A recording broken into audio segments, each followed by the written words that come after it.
Today our word studies. Help us, dear Lord, to be obedient to our teachers, kind to our companions, diligent to our studies, that we will merit thy blessing for ourselves, our school, our beloved country, the Philippines. Amen. Magandang umaga sa inyong lahat, mga bata. Magandang umaga po, teacher! Kumusta kayong lahat? Okay lang po, teacher! Mabuti naman kung gano'n mukhang napakagilid ng inyong mga bukas sa araw na ito. Bago kayo magsiupo, ay pulutin muna ang mga basura sa ibaba ng mga ulan at iarin ito. Maraming mga bata. Thank you po, teacher.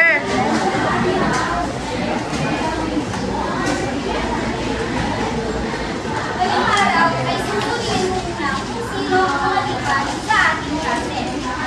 Kapag tinawag ko ang inyong pangalan, ay mangyari lamang na itaas ang mga kanang kamay at sabihin, narito po, teacher.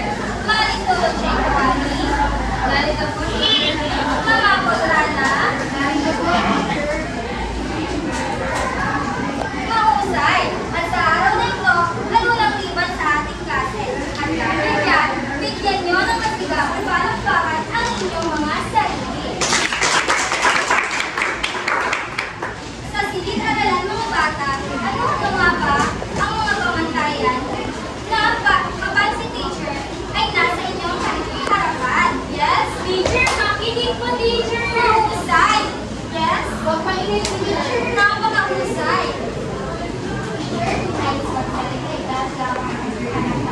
Napakahusay! Maaari ko bang asahan ang lahat ng yan sa inyo, mga bata? Opo, teacher!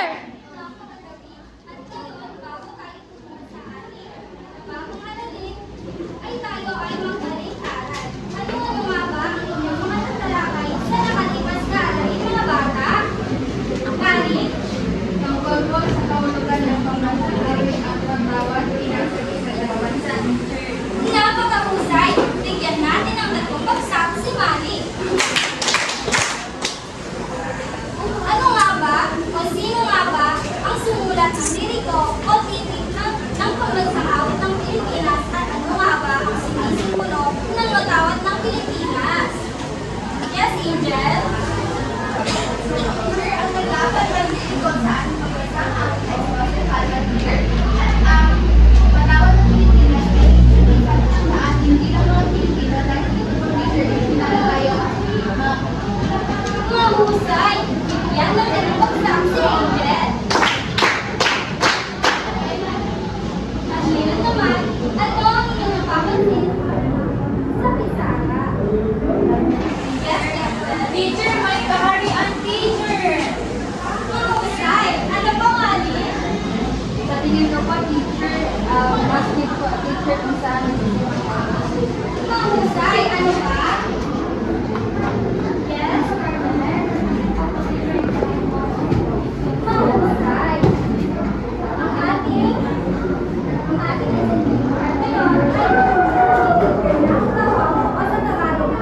mabubuting gawain ang mga moste na ito ay sumagalarawan sa apat na mga pangkat, isa, pangkat dalawa, pangkat tatlo, at pangkat apat na aking pamamain kaya manalamang sa inyo mga mag-aaral. Maliwanag po ba, mga bata? Opo, teacher! Ngayon ay may na aktibidad sa teacher para sa inyo. At bago yan, ay aking munang papapakita ang pagkate sa apat na pangkat. Mula kay Leia hanggang kay Carmen ang pangkat isa, at mula naman kay Sandy hanggang kay Rudinas ang pangkat dalawa. Ang pangkat tatlo naman ay mula kay Adrian hanggang kay Judy. At ang pangkat-apat naman ay mula kay Karen hanggang kay Rana. Maliwanag po ba, mga bata? Opo, teacher!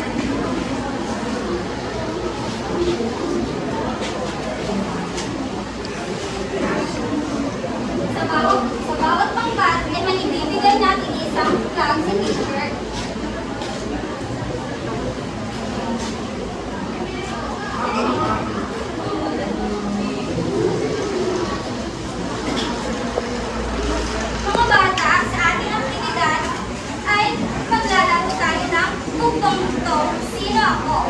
Mga bata, linas lamang ang flag at makipagpaligsahan sa pagsagot sa akin. Bugtong-bugtong, sino ako? Handa na po ba kayo lahat mga bata? Unang katanungan.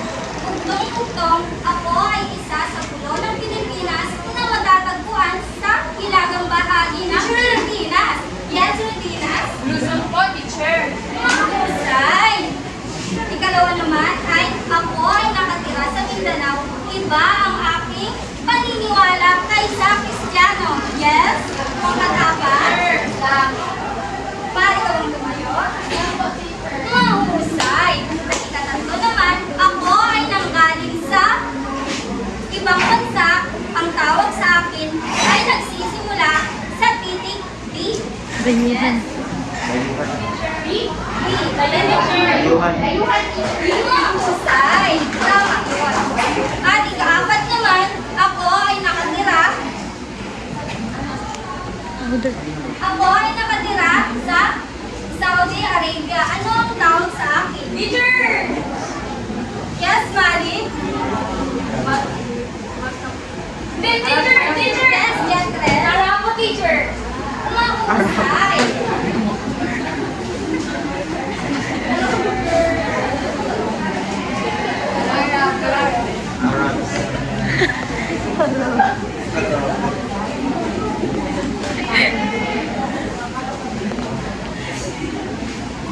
Nasa pangkat ng bawat nasa pangkat ng bawat tamang tanong ng tanong ay magkakabit ng tatatlo.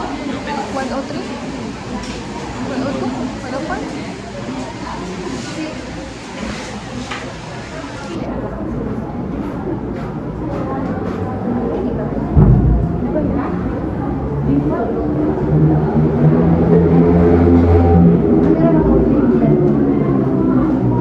Sabi ko ganun, ilang pa sa'yo.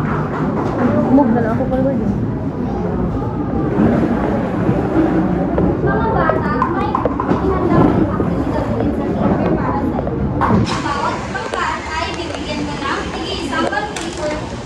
At sa loob ng bond paper ay may dapat kayong buuin na larawan sa loob ng 2 minuto. Maaari po ba kayong gumawa ng maliit na isang bilog?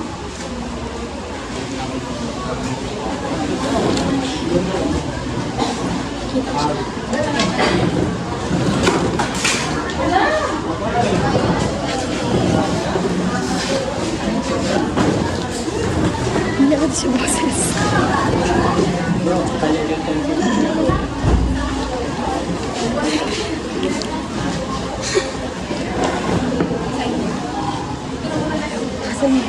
Kasan yung boses ko?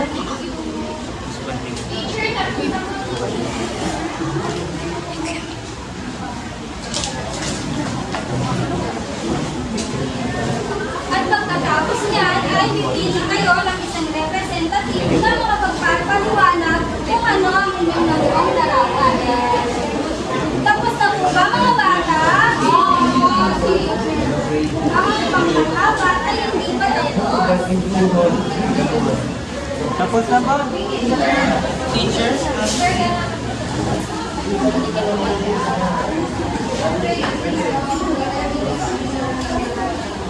Pangkalisa, maaari bang ipakilong simula?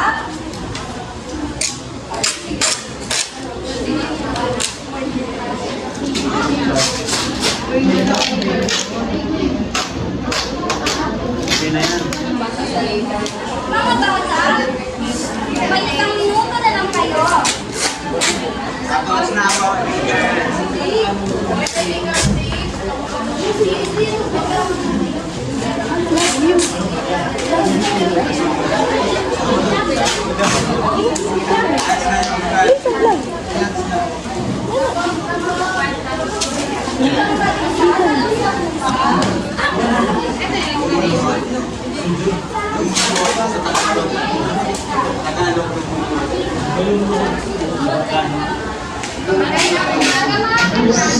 Mga bata, maaari po ba kayong magsitahimik?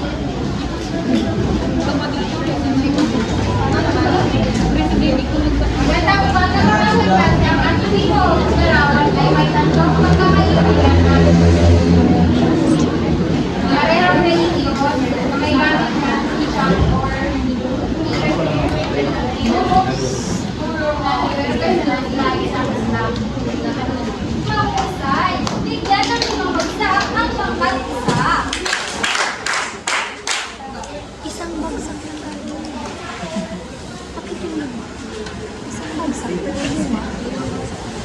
At dalawa naman, maaari nyo lang po ba i-representa kung ano ang nabuong larawan? Ang mga pagbulat teacher eh. Ito po yung napalo namin.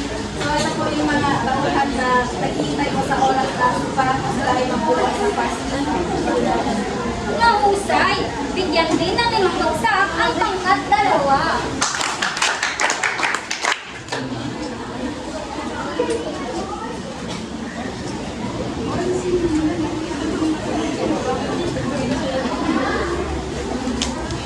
Ngayon ay umako naman tayo sa pangkat 3. Teacher, magandang araw, classmates. Sa ano po namin larawan ay isang lalaki na Muslim. Ang ginagawa niya po ay sumusudyos. Ang ginagawa niya po ay isang practices na pag-pray para sa mga Diyos sa Allah subhanahu wa ta'ala. Masya Allah, napakahusay! Yan ang umabagsak ang pangkat 3.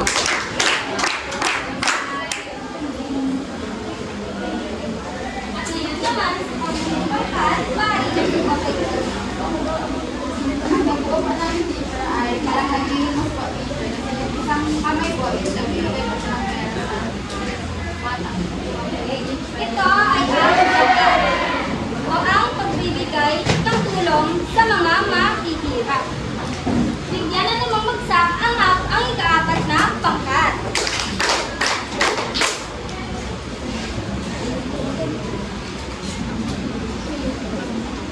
Ngayon mga bata, may ideya na ba kayo kung tungkol saan ang ating tatalakayin sa araw na ito? Yes, Gama? Teacher, tungkol po sa paglaganap ng reliyang Islam sa Pilipinas. Mahusay!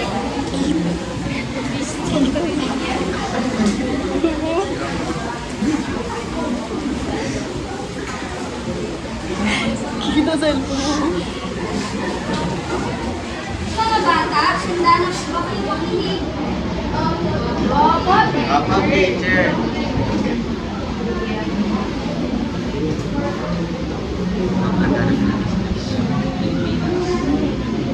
Tanggal ni teacher.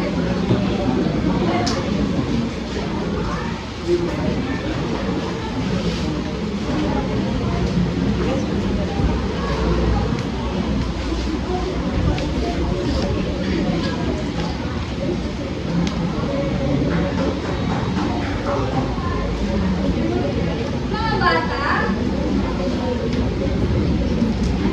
makinig kayo ng mabuti at pagkatapos ay may mga ilang katanungan sa teacher pagkatapos namin talakayin ang ating paksa sa araw na ito.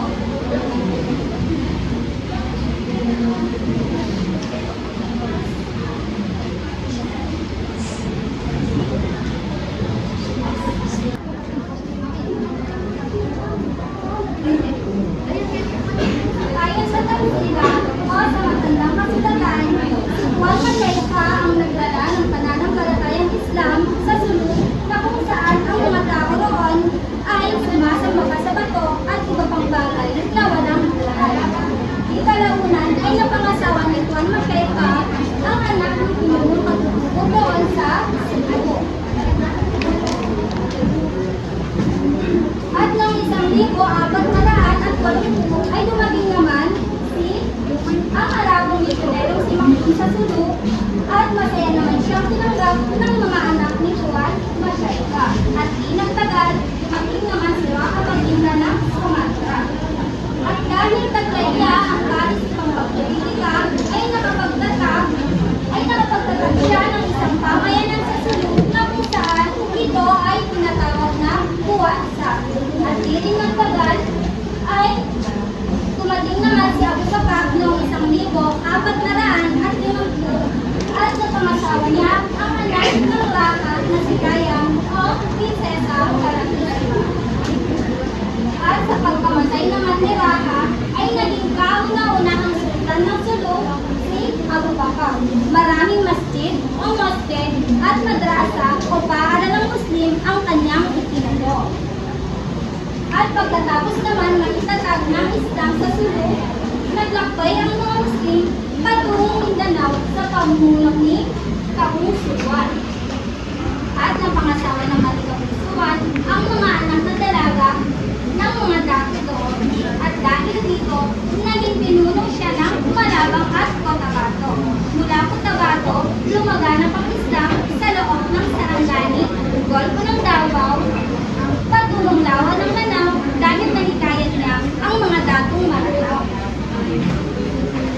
At ayon nga sa lumang kwento sa Lanao, isang Sharif Alawi ang nagdala ng Islam mula sa Cotabato hanggang sa bungangan ng Ilog Tagaloan o Misamis Oriental patungong Luzon hanggang sa lawa ng Lanao. At noong ika-16 na taon naman, lumaganap ang Islam sa iba't ibang bahagi ng bansa. Mula sa Borneo, lumaganap ito sa Maynila na pinamunuan ni Baha Sulaiman at sa Tondo naman na pinamunuan ni Lakan Mula. Noon ay nakahiwalay pa ang Tondo sa Maynila. Mula sa Maynila, nakarating ito sa Lawa ng Laguna, patungong Batangas, Palayan, Batangas at maging sa Mindoro at maging sa Kabisayaan ay lumaganap din ito. Maliwanag po ba mga bata na intindihan po ba kung saan mga lugar lumaganap ang relihiyong Islam?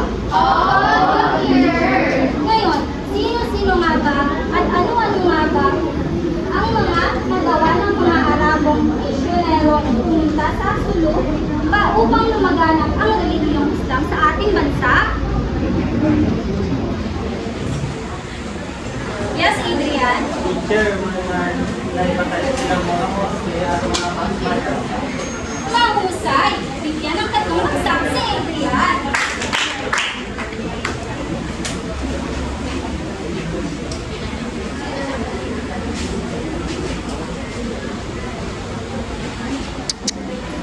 At saan nga ba unang lumaganap ang relihiyong Islam, mga bata?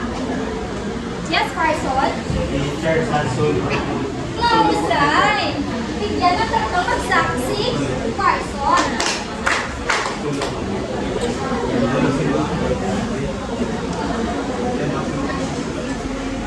At noong 1350 ay sino nga ba ang Arabong dumating sa Sulu?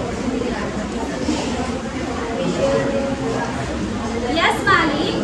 Misyero na si Maglonggo, teacher. Mahusay! Bigyan ng 5 bagsak si Nurul. At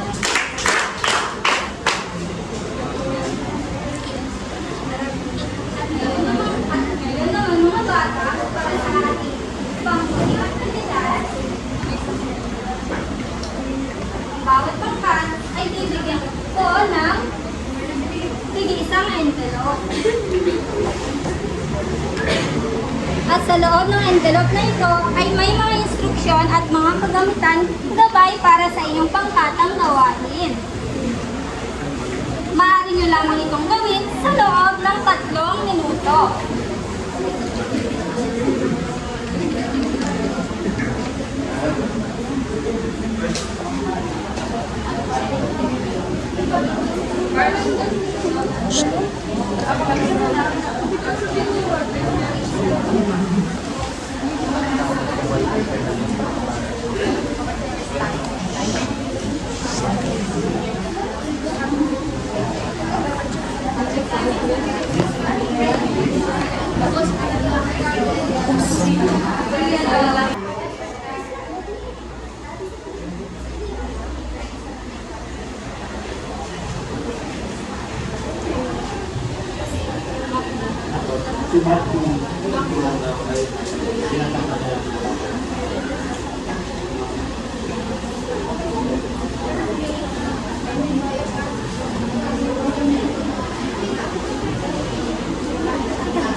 Mga bata, mayroon lamang kayo ang 2 minuto.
Mga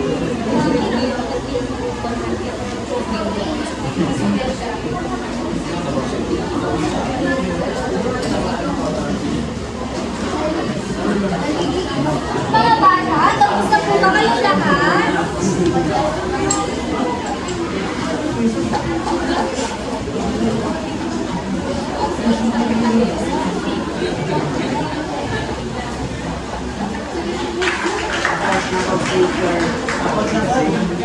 Tapos na po ang grupo pangkat. Apat. Maaari niyo po bang intisakay kung ano ang inyong aktibidad, mga bata? Sige, hindi yan.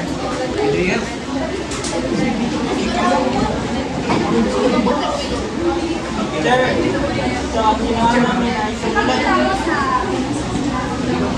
Hindi. Ang ginawa namin, teacher, ay sumulat kami ng essay patungkol sa paglaganap ng So, dati sa Pilipinas ay sinasabi nila ay ang mga bato. Ngunit, nang dumating ang mga misyonero ay nagkaroon na sila na o pinakilala niya ang rehiyon ng Isla. Mga bata, bigyan naman ng tingnan ang pangkat tatlo. Mga bata,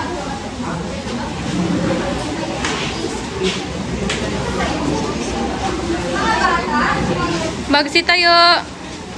Kita ko. Ganyan. 1, 2, 3, go!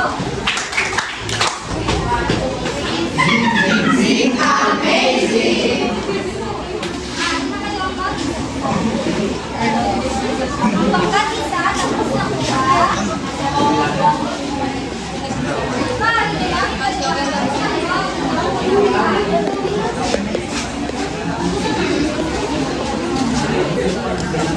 Murayaw.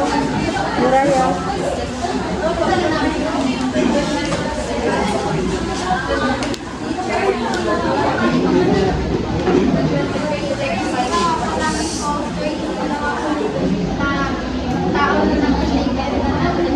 Naka-apply po sa dalito ng mas po.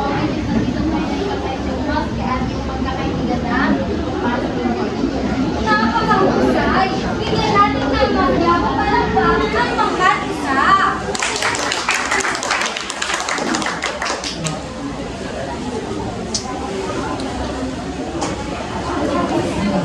Ngayon naman, ang pangkat dalawa na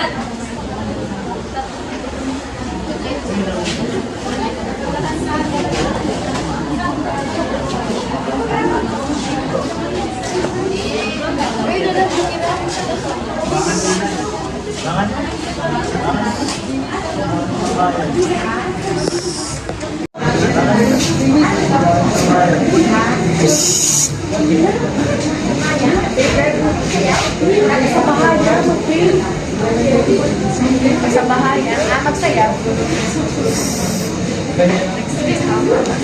So, ang gagawin namin ay prayer or master.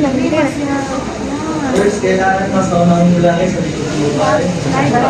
Yes. Then, pag sa bahay kayo, kailangan nyo mag-asal. Alam nyo yung asal? Yes. Yes. Sample daw. Yes. Ito yun, sadat sa lawat kayo. Then, hindi ka sa likod para may babasahin kayo. Tapos pag masaya niyo yung pray, sabi niyo, Allah, Allah, yan. Eh, babasahin na naman ulit. Ito yun, ha?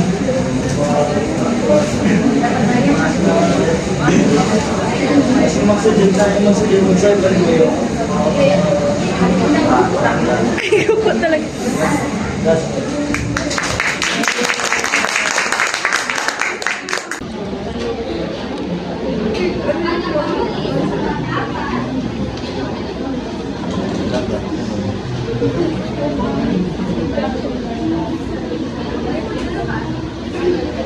Tapos teacher, hindi yan.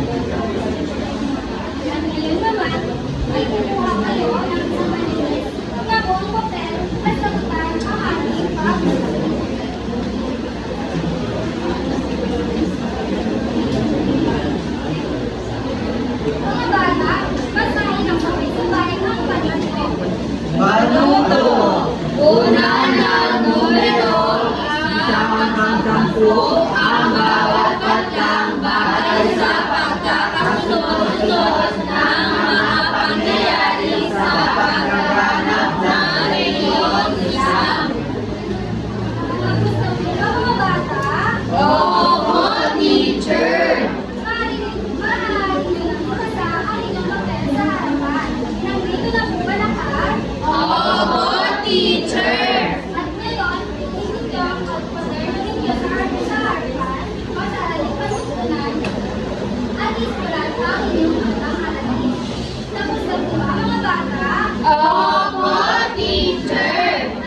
apat, lima, anim, pito, walo. May 8 puntos ang pangkat-isa. Bigyan natin ng 5 bulsa ang pangkat-isa. Pangkat-dalawa naman, Isa, dalawa, tatlo, apat, lima. may nalito na 2 puntos ang pangkat-dalawa. Bigyan natin ng 3 bulsa ang pangkat-dalawa. At sa pangkat-tatlo naman, Isa, dalawa, tatlo, apat, lima, anim, pito, walo, siyam, 10, 11, 12. may 12 puntos na nalito ang pangkat-tatlo. Bigyan natin ng masinong palakpakan ang pangkat-tatlo. At sa pangkat naman, Dalawa, tatlo, apat, lima, anim, pito, walo. mahusay, may 9 puntos ang pangkat-tatlo. Bigyan natin ng amazing flower ang pangkat-tatlo. Pangkat-dalawa ang pangkat-tatlo.